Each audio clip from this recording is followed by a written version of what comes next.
Alex Miller went back down there. She's joining us live tonight from Frankfort, Kentucky, where she attended a public hearing about those plans today. Alex, Martin County is in debt, and it looks like money troubles were the focus of the day. Yeah, there were. The hearing definitely got heated at times as members of the Martin County Water Board took the stand. That's because Martin County can't do much until they show that they can prove that they can pay their water bills. And that's because they have around $900,000 in debt right now, $650,000 in unpaid water bills. So the purpose of the meeting today was to talk with Martin County and figure out how they can approach this problem, because right now they're handling it on their own, but somebody could step in, a third party, and take over. One expert witness took the stand today and gave a 39-point suggestion on how to fix this problem. His testimony lasted more than an hour, but the Water Board is trying on their own to crack down. Jim Kerr is a utility board member. He says they need to make sure bills are collected on time, and if not, he says they need to pull people's meters, and they've already started doing it. He says they pulled 80 meters on Monday alone.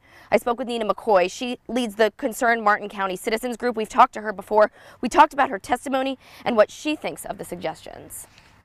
The first hearing lasted like 7 hours when it was only supposed to last a couple, because they spent quite a bit of time talking about debt and how you guys are going to be able to pay back the debts in order to kind of fix what's going on in the county. What did you think about that as the focus? Well, I mean, that really has to be the focus. I mean, that is the problem that we have, is that we are totally in debt.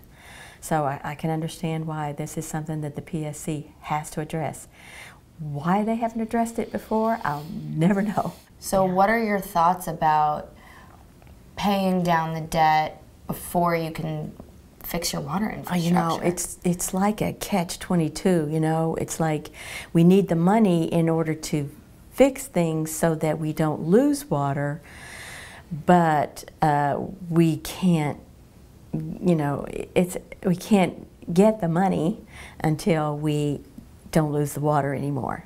And what about the people that haven't paid their water bill? There's like $650,000 in unpaid water bills, and I heard them say that they are starting to turn off people's meters, demand the money. What do you think about that? And, you know, I mean, a lot of people say, well, you know, if you can't drink your water, why would you pay for it? Well, if you don't pay for it, you're never going to be able to drink it, because those of us who are paying for it can't afford to give them free water. We're going to be raising the rates on the people who are paying for the water. But at the same time, you know, we got to hold those people accountable. Where'd the money go? And so I think we need a really good audit as to what happened here. Do you think you'll get it? No. So another big point of contention is whether the residents should be allowed to speak at their local meetings. You might remember we covered this a few weeks ago. They had a meeting and none of the residents, including this woman named Barbie Ann Maynard, were allowed to speak. We talked to her about it. Now the lawyer for the residents wanted to know why and whether that's going to change. Jim Kerr said he doesn't want his meetings to be a spectacle, and that's why he didn't allow questions. He says he would be open to a separate meeting for questioning, but the board has really discussed writing emails and Facebook posts instead, and they would answer them that way. Obviously, that didn't go over well with the residents. So we're going to hear from Barbie Ann Maynard next to hear what she thinks about this.